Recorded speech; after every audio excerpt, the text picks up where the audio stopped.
Funciona? Olá. Bem?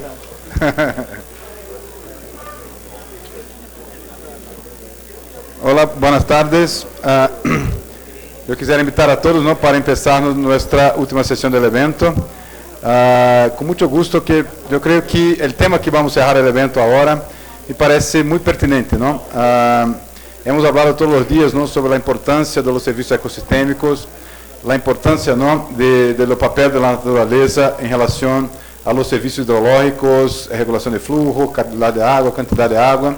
E o que pensamos, não, quando estamos desenvolvendo, não, a proposta do evento, seria exatamente isso, ou seja, cerrar com uma discussão, não, sobre como estamos, qual é o estado da arte em relação à discussão de serviços ecossistêmicos de uma maneira um pouco mais ampla, de uma maneira um pouco mais general. Vamos ter aqui três ponentes que têm uma expertise muito grande nesse tema e que vão nos ajudar a navegar um pouco por ele e saindo daqui um pouquinho mais empapados com a essência e a importância, não, dos serviços ecossistêmicos para tudo o que estamos fazendo e como base, na verdade, do que estamos propondo para o trabalho do Fondos de Agua.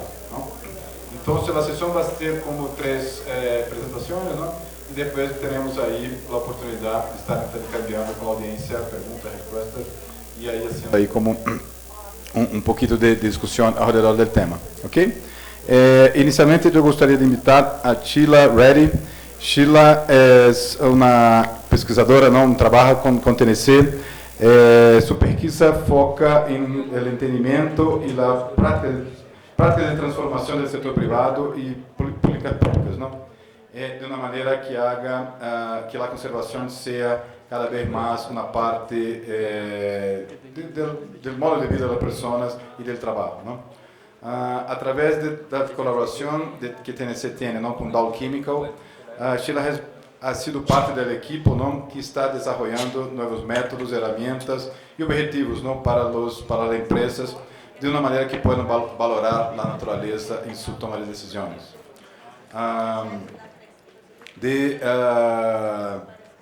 El suceso, ¿no?, uno de los puntos importantes del suceso de ese trabajo fue exactamente llegar al Dow Nature Goal, o sea, por la primera vez compromiso de una empresa de considerar la naturaleza en prácticamente todas sus decisiones de negocios, o sea, un marco fundamental y entregar $1 billón en valor nuevo haciendo esto, ¿no?, de valor adicionado haciendo esto.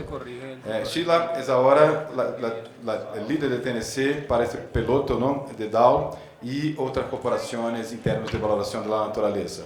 Para allá del trabajo con Dow, Sheila también ha trabajado con diferentes equipos en TNC de cientistas, ¿no?, en términos interdisciplinarios y también la gente que está haciendo el trabajo en campo para entender un poco por qué y cuándo los individuos, las comunidades conservan la naturaleza en las tomas de decisiones que hagan en relación a esto.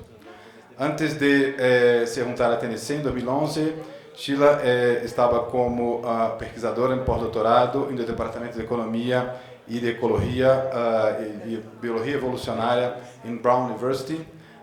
Sheila recebeu seu PhD em Biologia Marina e da Scripps Institution of Oceanography with the Department of Economics da Universidade de Califórnia em San Diego. Tiene também BS em Ciências Biológicas da Universidade de Stanford. Sheila, por favor. Muchas gracias.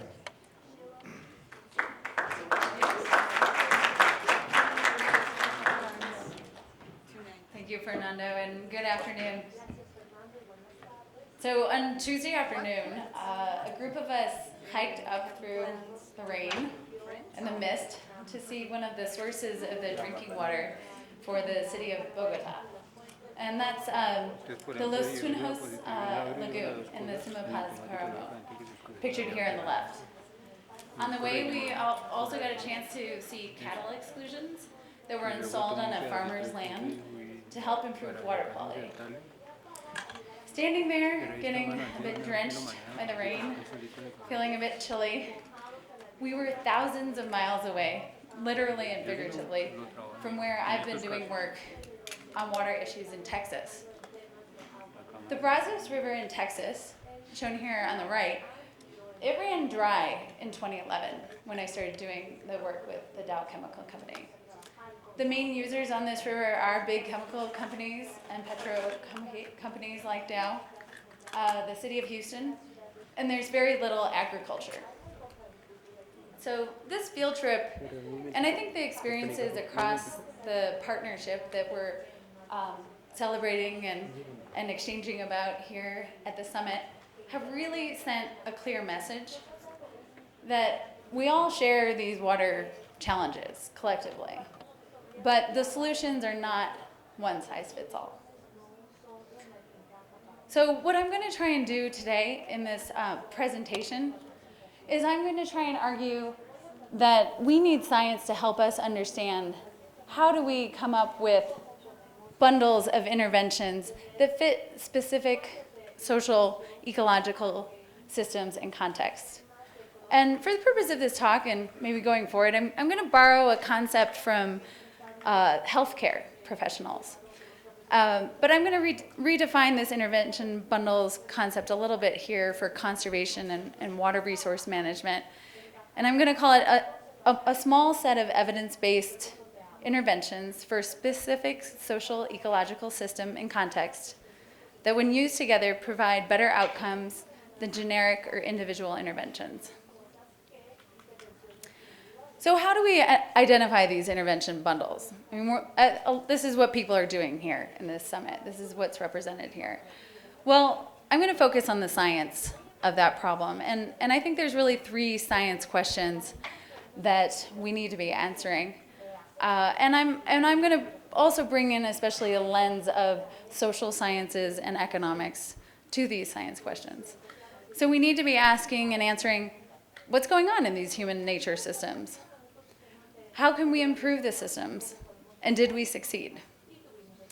So I'll help us explore some of the current science that's been going on to address these questions, what the trends are.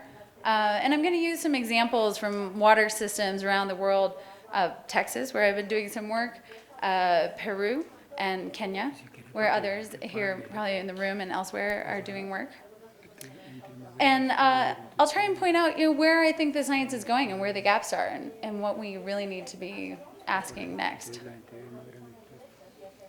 So it makes sense that before we can really figure out how to solve a problem, we need to understand the problem, we need to understand the system. And I think we hear this a lot, this concept of social ecological systems. Sure, it's a concept, but it's been a useful one to think about these complexities. And we've been making a lot of headway, I think, on linking the resources or the ecosystems and the services and the beneficiaries, so the people that depend on these systems. And we're actually starting to move a lot past, simulation modeling, starting to gather data. We had some sessions, had some great empirical evidence along with them. But certainly a big gap is definitely on governance systems and actors from the perspective of science. So I want to share with you an example where I think we are actually making some pretty exciting headway in understanding actors' behavior. And this is some new work on gender and public goods by Utah Masuda, Carolina Castilla, and Wei Zhang in the Upper Tana in Kenya. And so, not to go into it too deeply, but to give you a flavor, basically, well, we got a little offset there, but basically the idea is that men and women together, when they manage resources, do better at managing those resources than just men alone or women alone making decisions. And that trust is a big part of those decision-making outcomes. So Utah and the team did some public goods experiments to see, well, is this in fact, bearing out in the field? So they worked with these towns and they found, actually, in fact, when they did do these public goods experiments, and mind you, these are experiments, that the mixed gender groups did better in terms of contributing to the public good. So, that sounds pretty great. The theory's bearing itself out, but there's a little wrinkle there. If the groups could not communicate with each other about how they were planning to use this public good resource, actually things turned out a lot worse. And in fact, the all-female groups were the worst altogether. And Utah team doesn't quite yet know what this means, so more to come. But I think these are some intriguing findings to show us about the complexities in this behavior. And we're hanging off the bottom here, that Mac PC transition, but I'll work through it. So some of the potential implications here are that you really need to, not just for equity issues, but for management reasons, engage men and women in resource management and provide ways in which people can better understand what other actors in the system are doing when they're managing resources. So what should we be asking next? What does this suggest? I'd argue we need to better understand what people are doing currently, why, and how it relates to the ecosystem. And this, I think, is really fundamental stuff to understanding what sort of interventions are going to make sense and what are the right governance systems to deliver them. And I think these are themes that we've heard across the summit.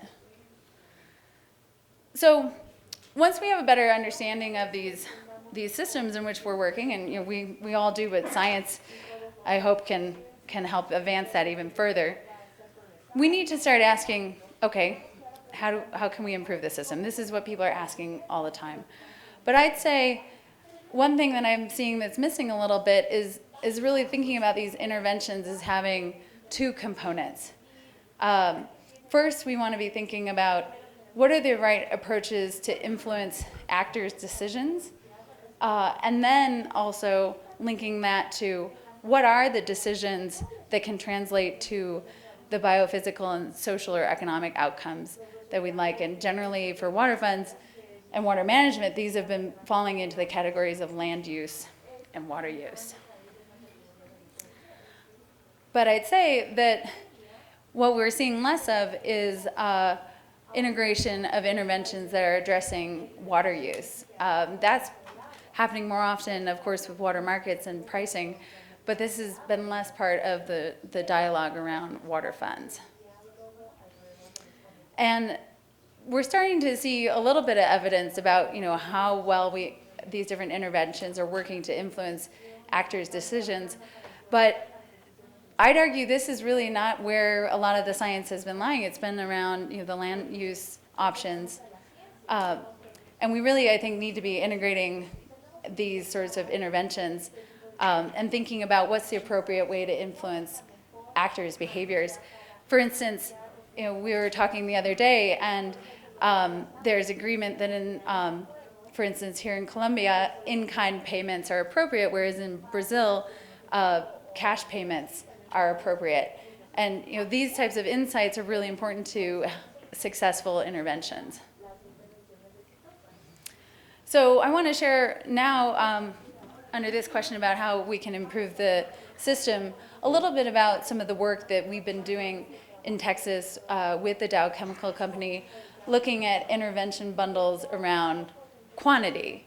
As I mentioned before, in the Brazos River, that's the real issue. So what we did was, when we were thinking about quantity, we categorized interventions by whether or not they increase supply, decrease demand, or increase value through transfers across time, space, and users. And the interventions that we looked at range from nature-based solutions, like those used in water funds, to water trading or water markets. And what I'm showing by these different colors here is what we found when we evaluated the cost effectiveness and the ability of the interventions to deliver improvements in water quantity. So the green solutions did well in terms of being cost competitive with gray alternatives or traditional alternatives, as well as they improved, had that potential to improve quantity. So now, after this work, we're now in the stage where we're working together with the TNC Water Funds team to start to build the business case with Dow around engaging in a multi-stakeholder type of mechanism. And what has been interesting to me is we're recognizing that, this probably isn't going to look exactly like a water fund, of course, say here in Bogota or in Quito, but the multi-stakeholder aspect of the work that is happening across Latin America is really inspiring people at Dow and across the Brazos watershed. So from this and other research, I'd say some of the emerging questions related to how we can design interventions to improve water systems are, thinking more carefully using science to understand actors and resources together. What are the appropriate set of interventions for these different contexts? And how can we integrate interventions that address both quality and quantity? And I know that these are goals for a lot of the water funds, but I mean, how can we also integrate interventions that target not only land use practices, but water use, so the demand side of things? For example, something that's come to mind in listening to people talk about user fees is, well, like, this is an opportunity for a double dividend. If you're going to have a water user fee funding your source water conservation, it should also be reducing demand by water users in certain contexts, because water prices, of course, are a classic mechanism to try and reduce water demand.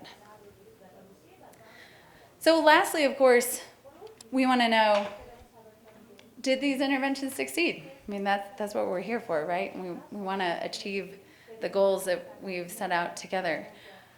And yesterday, I think we heard a really great session on monitoring. I enjoyed that one a lot, being a scientist, of course, to show me the data. And in listening to that, I think some of the takeaways from that session were that many water funds are monitoring water outcomes, but many are facing challenges in terms of translating that into economic outcomes, as well as understanding co-benefits. So I think that's sort of the state of where we are, but we did hear some really great examples where this is happening, including the presentation on the Camamburo Water Fund in Brazil. I don't know if Claudio's here. And I'm just going to add to that with another brief example of an ROI analysis being led by Tim Kroger and many others represented here at the Water Fund Summit. In this ROI analysis, they analyzed, that was in the Lima Water Fund, they analyzed two land use interventions, the restoration of an antique water system and the restoration of the Paramo. And just briefly, they found, good thing, they could increase water availability threefold, and the return on investment looked good. It's greater than 1. But there were some interesting things to consider. That the ROI for the upstream community really depended on having livelihood interventions, on delivering those benefits to those users. And so I think that's an important thing to be considering when we think about these intervention bundles, that we need to have these multiple pieces working together to have that outcome that we're looking for. So as the research by Tim and others highlights, an important question is, well, how does ROI change when we consider multiple beneficiaries and co-benefits? And relatedly, how effective are different approaches for influencing actors? I talked about the example contrasting what works in Colombia doesn't work in Brazil and vice versa. We need to think about incentives, education, and nudges or social norms, for instance. We need to broaden that portfolio. So in looking at sort of the state of ecosystem services science related to water management and water funds in particular, I think there's a few key takeaways I'd like you to have. We need to better use science to understand governance systems and actors. We've got a lot of professionals that this is their area of expertise, and the science needs to catch up to help them. And we need appropriate intervention bundles that depend on, or that are specific to our social ecological conditions. And we need to find those interventions that can pay those double dividends, and I think user fees are one of them. And we're most likely going to need multiple interventions to be successful. And lastly, you can't see this one, but I'll share it with you. You know, I think the frontier is really also thinking about interventions that can get triggered when conditions in your system changes. So let me just take you back to where we started. Bogota and Texas are both being impacted, like many places around the globe, by El Nino. I mentioned that in 2011, the Brazos River ran dry. Well, now it's flooding, and a few weeks ago, a lot of people died because of that. So we're dealing with really different issues from year to year. So we need to be thinking about flexible systems that can get triggered when conditions change. And that there's actually some pretty interesting lessons to be learned from insurance mechanisms related to malaria and other issues with development work in Africa, for instance. So I think these sort of lessons highlight that, once again, there isn't a one-size-fits-all approach, but through using science and gathering together at meetings like this, we can figure out what works where and tailor approaches that achieve the shared goals that we set together. Thank you.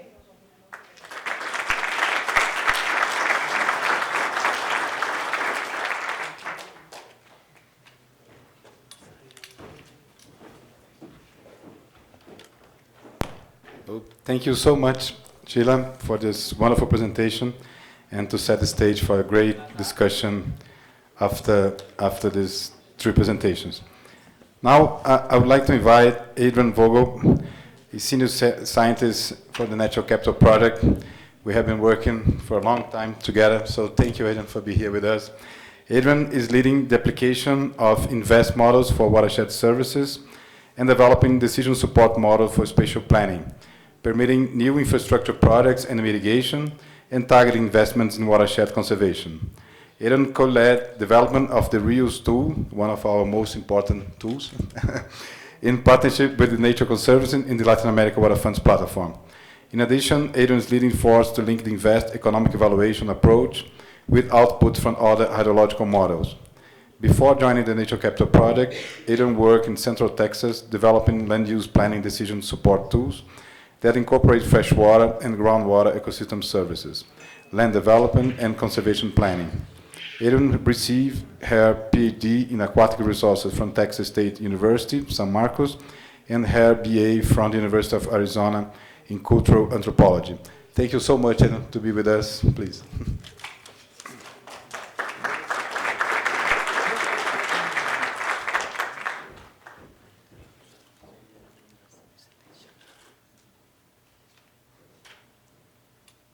Thank you so much, Fernando, for the kind introduction.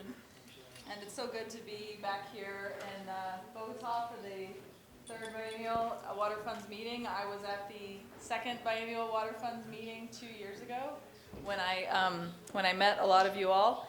And it's great to see so many familiar faces. 2 years ago was when we launched the Rios model, which I'll be talking about a little bit more today. But just to get started here, I was asked by Sylvia and Fernando for this session to talk about the state of the art in ecosystem services and how that applies to water funds, and then what are the challenges going forward. And I think a lot of what I want to talk about today follows very well from Sheila's presentation, but also because I've been working a lot in the space of mapping and modeling ecosystem services and trying to understand how they change or could change in the future due to different drivers and due to interventions from water funds, that my perspective is maybe even a little bit more focused on specific tools and science that water funds can use to answer some of these fundamental questions. And so, as I mentioned, or as Fernando mentioned, I'm with the Natural Capital Project, and this is actually a partnership between the Nature Conservancy, the World Wildlife Fund, and 2 universities in the United States, Stanford University and the University of Minnesota. And this partnership has been really powerful at leveraging the academic and research strengths of these two major universities, along with the reach on the ground of major NGOs, and not just the major NGOs themselves, but then all of the other NGOs and universities and places that they're working with in these places on the ground. And so this map shows, as of a few months ago, all of the places where the Natural Capital Project, in collaboration with our NGO partners and their NGO partners and so on, have worked around the globe.